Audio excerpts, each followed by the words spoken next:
माँ, आप हमारे लिए कपड़े लेकर आई क्या? सब्र कर, जरा भी लाती हूँ, अंदर अलमारी में रखे हैं लाकर। ये कहकर कमला सीधे अपने कमरे में गई और वापस आते हुए उसके हाथ में 2 पैकेट थे। और फिर, छी, ये कैसा सूट है, कितना सस्ता सा लग रहा है। हाँ तो जितने पैसे मेरे पास थे उसमें यही 2 सूट आ पाए हैं। तो ये भी क्यों लाई माँ? जाओ वापस कर दो जहां से भी लाई हो। दीदी ऐसा नहीं कहते, आप एक बार पहनकर तो देखो। तो चुप कर, तू ही पहन लेना इसे, क्योंकि मैं तो इसे नहीं पहनने वाली। तभी प्रिया ने अपनी माँ से कहा, माँ आप चिंता मत करो, अभी दीदी गुस्से में है, थोड़ी देर बाद जब गुस्सा ठंडा हो जाएगा तो अपने आप सब ठीक हो जाएगा। ऐसे ही वक्त गुजरता गया और फिर एक दिन, माँ आपको सिद्धार्थ कैसा लगा? अच्छा लगा, लेकिन बेटा हम लोग उनकी बराबरी नहीं कर सकते, बहुत अमीर घर से है वो। तभी तो मैंने उसे चुना है माँ, पता है कितना पैसा है उसके पापा के पास। आप देखना आपकी बेटी राज करेगी राज। और मैं तो कहती हूँ प्रिया, तू भी कोई अमीर लड़का फंसा ले। अब मेरा मतलब है कि पसंद कर ले। माँ की जिंदगी तो गरीबी में गुजर गई, कम से कम हम तो अपना भविष्य संवार ले। ये कैसी बातें कर रही हो दीदी? आपने भले ही सिद्धार्थ जी के पैसे देखकर उन्हें पसंद किया है, लेकिन मैं तो वहीं शादी करूंगी जहां मेरी माँ मेरा रिश्ता तय करेंगी। और रही बात भविष्य की, तो वो तो ऊपर वाला देखता है दीदी।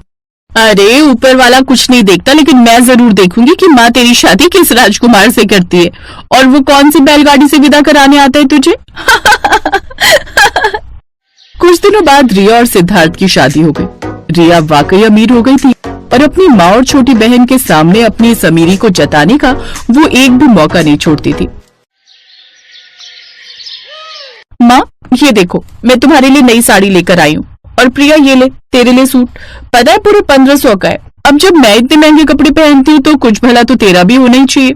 थैंक यू दीदी। अरे थैंक यू छोड़, और जल्दी से मेरी तरह कोई अमीर लड़के से सेटिंग बिठा ले।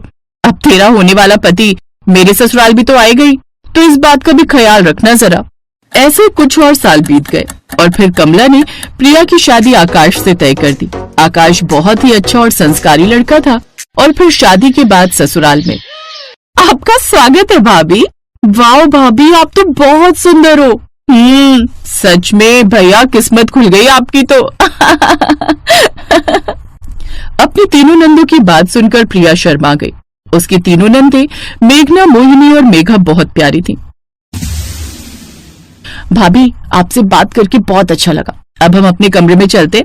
भैया को भी तो आपसे ढेर सारी बातें करनी होंगी ना। चुप कर शैतान कहीं की। अच्छा भाभी, आपको किसी भी चीज की जरूरत हो तो मुझे आवाज दे देना। ठीक है। अब एक बात कहूं? हाँ बोलो ना भाभी। आप तीनों बड़ी ही प्यारी हो। अपनी तारीफ सुनकर तीनों बहनें मुस्कुराकर अपने कमरे में चली गई और फिर आकाश कमरे में आया। तो क्या बातें चल रही थी भाभी और नंदों के बीच? कुछ नहीं, मैं बस ये कह रही थी कि वो तीनों बड़ी ही प्यारी हैं। हाँ ये तो है। पता है, माँ बाबूजी के जाने के बाद मैंने इन तीनों को अपनी बहनें नहीं बल्कि बेटियां मानकर पाला है। ये कहते हुए आकाश की आंखों में आंसू थे। फिर उसने लंबी सांस लेते हुए आगे कहा, वो रात में कभी नहीं भूल सकता। एक औरत इन तीनों बच्चियों को हमारे घर के बाहर छोड़कर चली गई और उसके कुछ दिन बाद ही मेरी माँ और बाबूजी को कुछ लोगों ने मार डाला। वो लोग कौन थे, कहां से आए थे, कुछ पता नहीं चला, लेकिन तब से तीनों ही मेरा परिवार बन गई। तो इसका मतलब ये आपकी सगी बहनें नहीं है? नहीं, पर ये तीनों मुझे अपनी जान से भी ज्यादा प्यारी हैं और ये तीनों भी मुझे ही अपना सब कुछ मानती हैं। वो मेघना है ना, पता है, उसने बहुत जल्दी घर की सारी जिम्मेदारियां संभाल ली ताकि मैं अपने काम पर ध्यान लगा सकूं। फिर उसी ने दोनों छोटी बहनों को पाला। क्या बताऊं तुम्हें, बड़े कष्ट सहे हमने प्रिया। अब बस, मैं आ गई हूं ना, मैं इनकी भाभी नहीं बल्कि माँ बनकर रहूंगी, ये वादा करती हूँ आपसे। प्रिया की बात सुनकर आकाश को बड़ा सुकून मिला और प्रिया ने वाकई वही किया जैसा कहा था। प्रिया अपनी नंदों से ऐसे घुल मिल गई जैसे वो उन्हें कई सालों से जानती हो। फिर एक दिन प्रिया के फोन पर उसकी बड़ी बहन रिया का कॉल आया। हेलो प्रिया, कैसी है तू? अच्छा सुन, वो श्वेता की शादी में चलना है ना? हाँ दीदी, उसका फोन तो आया था। चलो तो फिर शादी में मुलाकात होती है। पर सुन ना, मैं तो बड़ी कंफ्यूज हूँ यार, क्या पहनूं शादी में? वैसे तू क्या पहनेगी? मैं शादी की कई साड़ियां रखी हैं, उन्हीं में से कोई पहन लूंगी। मैंने कहा था ना किसी अमीर लड़के से शादी कर। अगर बात मान ली होती मेरी तो आज मेरी तरह तू भी नई नई साड़ी खरीद रही होती। रिया की बात सुनकर प्रिया को गुस्सा भी आया और दुख भी हुआ, लेकिन उसने पलट कर कुछ कहा नहीं। फिर फिर कुछ दिन बाद शादी का दिन भी आ गया और जब प्रिया नहाकर बाहर निकली तो उसने देखा कि उसके बिस्तर पर एक बिल्कुल नया और काफी महंगा लहंगा रखा हुआ था। ये लहंगा ये किसका है और यहाँ कौन लाया? ये आपके लिए है भाभी, भैया ने भिजवाया है, बोला है कि आप इसे पहनकर ही जाना अपनी सहेली की शादी में। अरे पर ये तो बहुत महंगा लग रहा है। अब ये तो भैया ही जाने। वैसे एक बात तो साबित हो गई कि वो आपसे प्यार बहुत करते हैं। उस लहंगे को देखकर प्रिया बहुत खुश हुई, लेकिन शादी में उसे इतना बढ़िया लहंगा पहने देखकर रिया की आंखें तो फटी की फटी रह गई। ऊपर से वहाँ हर औरत प्रिया के लहंगे की तारीफ कर रही थी। ये सब रिया से देखा नहीं गया और उसने चिढ़ते हुए प्रिया से कहा, अरे प्रिया, तू तो बड़ी सुंदर लग रही है। वैसे इतना महंगा लहंगा किराए पर लिया है या फिर इसे खरीदने के लिए कहीं तेरे पति ने अपनी किडनी विडनी तो नहीं बेच दी ना? रिया की बात सुनकर वहाँ मौजूद औरतें हंसने लगी, जबकि इस बात पर प्रिया को बहुत गुस्सा आया और वो वहाँ से बिना कुछ कहे चली गई। रिया की अच्छी खासी बेइज्जती हो चुकी थी जो उससे बर्दाश्त नहीं हो रही थी। इस बात से रिया इतना गुस्सा हुई कि उसने अपनी कार उठाई और प्रिया के ससुराल की तरफ बढ़ गई। वहाँ पहुँचते ही उसने गुस्से में प्रिया के घर में आग लगा दी। तभी आग देखकर, हैं? ये आग कैसे लग गई? तुम सब जल्दी बाहर निकलो। हे भगवान, आग तो हर तरफ फैल गई है, बाहर निकलने का कोई रास्ता नहीं है। हे भगवान, चाहे मेरी जान ले लो लेकिन मेरी नंदो को बचा लो। प्रिया भगवान से प्रार्थना कर रही थी और उधर बाहर रिया जोर जोर से हंस रही थी। तभी मेघना ने मोहिनी और मेघा को कुछ इशारा किया। मेघा ने फौरन आंखें बंद की और फिर पूरे घर के ऊपर जोर से बारिश होने लगी, जिससे कुछ ही पलों में आग बुझ गई। और फिर मोहिनी ने अपने लंबे हाथों से सीधे रिया का गला पकड़ लिया। ये क्या? ये सब तुम सब? हम तीनों बहनें परियां हैं। हमारी माँ ने एक शैतान के डर से ही हम सबको आकाश भैया के घर छोड़ दिया था और फिर बाद में उसी शैतान ने हमें और आकाश भैया को अनाथ बना दिया। तब आकाश भैया ने हमें पाला और अब हम अपनी भाभी की जान लेने की कोशिश करने वाली इस औरत को नहीं छोड़ेंगे। मोहिनी, छोड़ दो दीदी को, हम फिर से अपना घर बना लेंगे। इन्हें सबक मिल गया है। मेरी बेइज्जती करनी चली थी और खुद सबके सामने अपमानित हुई। दीदी चली जाओ यहाँ से, इससे पहले कि मैं इन्हें रोक न सकूं। इतना सुनते ही रिया गिरती पड़ती वहां से भाग निकली और फिर प्रिया को कभी किसी ने परेशान नहीं किया।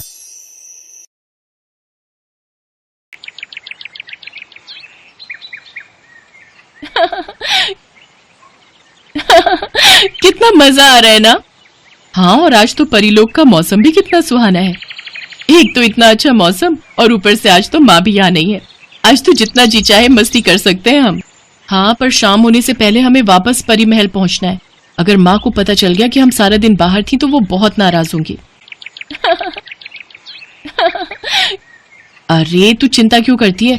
मैं अपनी ये छड़ी घुमाऊंगी और पलक झपकते ही तुम दोनों के साथ परी महल उड़कर पहुंच जाऊंगी। वाह रागनी, क्या बात कर दी। अरे मैंने कौन सा चुटकुला सुनाया जो तुम इतना हंस रही हो? चुटकुला ही तो है। हम दोनों को पता है तुमने अभी उड़ने या किसी को उड़ाने का जादू नहीं सीखा है। अब किसने कहा? अभी दिखाऊं तुम दोनों को उड़ाकर? हाँ हाँ दिखाओ ना, हम भी तो देखें जो जादू अब तक हमें नहीं आया वो तुम्हें कैसे आ गया। इसके बाद रागिनी ने फौरन अपनी छड़ी घुमाई और अपने जादू से अपनी दोनों बहनों कामिनी और मोहिनी को उड़ाने की कोशिश करने लगी, लेकिन वो ऐसा नहीं कर पाई और ये देखकर उसका चेहरा उतर गया, जबकि उसकी दोनों बहनें हंसती हुई बोली, अरे अरे अब बस कर रागिनी, इतनी देर से हम हवा में उड़ रहे हैं, अब हम थक गए हैं, हमें नीचे उतार दो ना। सच में उड़ने में तो बहुत मजा आया। उड़ा लो, जितना मजाक उड़ाना है उड़ा लो मेरा। देखना तुम दोनों, जब मैं माँ से ये वाला जादू खूब अच्छे से सीख लूंगी ना, तब तुम दोनों को हवा में उड़ाकर आसमान में ही लटका दूंगी। ये कहानी इन्हीं तीनों बहनों की है, रागिनी, कामिनी और मोहिनी, जो आपस में बहनें थीं और असल में परीलोक की 3 राजकुमारियां थीं। तीनों बहनें खूब मस्तीखोर थीं। जब भी उनकी माँ यानी परीलोक की रानी किसी काम से बाहर जाती तो तीनों बहनें परी महल से निकलकर खूब मटर गश्ती करती। फिर उसी शाम रागिनी, अरे माँ आप आ गई, कितनी देर कर दी आपने? पता है माँ, हम तीनों ने सारा दिन आपका इंतजार किया कि कब आप आएंगे और हम सब साथ बैठकर खाना खाएंगे। अच्छा ऐसी बात है क्या? इतना कहते ही रानी परी ने अपनी आंखें बंद की और अपने जादू से उस बीते दिन को अच्छी तरह देखा। मैंने सब देख लिया कि तुम तीनों कैसे झूले में बैठकर मेरा इंतजार कर रही थी, वो भी सारा दिन। क्यों, सही कहा ना मैंने? माँ आप ये कैसे कर लेती हो? अरे पागल, माँ को कौन सा जादू नहीं आता? माँ हमें भी सिखाओ ना, हमें भी सारे जादू सीखने हैं।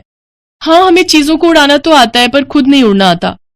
वो इसलिए क्योंकि तुम तीनों बहुत चंचल हो। जादू सीखने के लिए बहुत एकाग्र होना पड़ता है। चलो अब ये सब छोड़ो और खाना खाकर सो जाओ। कल तड़के सुबह ही मैं तुम्हें सिखाऊंगी कि कैसे उड़कर कहीं भी पहुंचा जा सकता है। ठीक है? ठीक है माँ। जब वो तीनों सो रही थी तभी खिड़की के पास एक आदमी आया और बोला, सो गई महाराज, तीनों सो गई। इस परिलोक की सत्ता अपने हाथ में लेने का वक्त अब आ गया है। ये तीनों अब जाएंगे परिलोक से बाहर और रानी परी जाएगी जेल में और मैं और आप बैठेंगे परिलोक के सिंहासन पर। महाराज अनंत सिंह की जय हो, जय हो। ये है परिलोक का महामंत्री और रानी परी का सलाहकार अनंत सिंह, जो असल में बहुत ही दुष्ट था। अनंत सिंह सारे जादू जानता था और खुद परिलोक का राजा बनना चाहता था। उसने अपने जादू से रानी परी को बेड़ियों में कैद करके उनसे उनकी जादुई छड़ी भी छीन ली। दुष्ट अनंत सिंह, तूने दिखा दी ना अपनी असलियत। मैं तुझे छोड़ूंगी नहीं। तू क्या कर लेगी बुढ़िया? तेरी छड़ी तो मेरे पास है, तो अब तुझसे कोई जादू तो होगा नहीं। और रही बात तेरी बेटियों की, तो उन्हें भी ठिकाने लगा चुका हूँ मैं। रानी परी को लगा कि अनंत सिंह ने उसकी तीनों बेटियों को मार दिया है। वो फूट फूट कर रोने लगी। उधर धरती पर जब तीनों राजकुमारियों की आंख खुली तब, अरे ये हम कहाँ आ गए? और ये हमारे कपड़ों को क्या हुआ? माँ कहाँ है और हमारा परी महल? लगता है ये धरती लोक है। माँ ने मुझे बताया था इस लोक के बारे में, पर हम यहाँ आए कैसे और अब वापस कैसे जाएंगे? चलो किसी को ढूंढते हैं और उससे मदद मांगते हैं। अनंत सिंह के जादू से तीनों राजकुमारियों के कपड़े एकदम सादे हो चुके थे और वो बहुत ही गरीब दिख रही थी। फिर एक झोपड़ी के बाहर रुककर रागिनी ने कहा, कोई है? हाँ मैं हूँ, पर तुम कौन हो बेटी? प्रणाम माँ जी, मेरा नाम रागिनी है और ये दोनों मेरी बहनें हैं, मोहिनी और कामिनी। हम तीनों अब क्या हुआ बताओ? हम तीनों को बहुत भूख लगी है। हमारा इस दुनिया में कोई अपना नहीं है। अरे ऐसा क्यों कहती हो? वो ऊपर वाला है ना, वो सबका रखवाला है। आ जाओ, अंदर आ जाओ। सरला की झोपड़ी ज्यादा बड़ी नहीं थी। वो उस झोपड़ी में अपने 3 बेटों के साथ रहती थी, रमेश, महेश और कमलेश, जो कि लकड़हारे थे और स्वभाव से बहुत ही मेहनती और दयालु थे। ऐसे ही कई महीने बीत गए। फिर एक दिन, अब मेरी उम्र हो गई। पता नहीं मुझे कब भगवान अपने पास बुला ले। तुम लोगों का भी तो कोई नहीं है, तो मैं चाहती हूँ कि तुम तीनों मेरे बेटों से शादी कर लो, अगर तुम्हें कोई ऐतराज ना हो तो। तीनों राजकुमारियों को इससे कोई ऐतराज नहीं था। जैसे ही तीनों भाइयों ने अपनी अपनी पत्नी की मांग में सिंदूर भरा, अचानक एक तेज रोशनी हुई, जिसके साथ ही तीनों राजकुमारियां अपने असली रूप में आ गईं और उन्हें उनकी जादुई शक्तियां भी वापस मिल गईं। ये सब देखकर सरला ने अपनी तीनों जादुई बहुओं के सिर पर हाथ रखते हुए कहा, तुम तीनों तो साक्षात लक्ष्मी का अवतार हो। तुम तीनों को अपनी बहुओं के रूप में पाकर मैं तो धन्य हो गई। भगवान तुम्हें सदा सुखी रखे। माँ जी, सुख तो हमें तब मिलेगा जब हम अपनी माँ को उस दुष्ट अनंत सिंह से आजाद करेंगी। हमें आज्ञा दीजिए, परिलोक जाकर सब कुछ ठीक करके आपके पास वापस आने की। सरला ने सिर हिलाकर तीनों राजकुमारियों को जाने की इजाजत दी। तीनों राजकुमारियों ने मिलकर अनंत सिंह का सामना किया और उसे हराकर परिलोक और रानी परी को आजाद करवाया। और फिर, कहाँ जा रही हो मेरी बच्चियों? अब मुझसे दूर मत जाओ। नहीं माँ, हमें जाना ही होगा, क्योंकि अब हमारी एक और माँ है और परिवार भी। क्योंकि अब हम आपकी नटखट बेटियां नहीं रही, बल्कि एक घर की जिम्मेदार बहुएं बन गई हैं। तो हमें हमारा कर्तव्य तो निभाना ही होगा ना? हाँ माँ, लेकिन ये मत सोचिएगा कि हम परिलोक से नाता तोड़कर जा रही हैं। ये परिलोक हमारा मायका है, जिसका साथ हमसे कभी नहीं छूटेगा।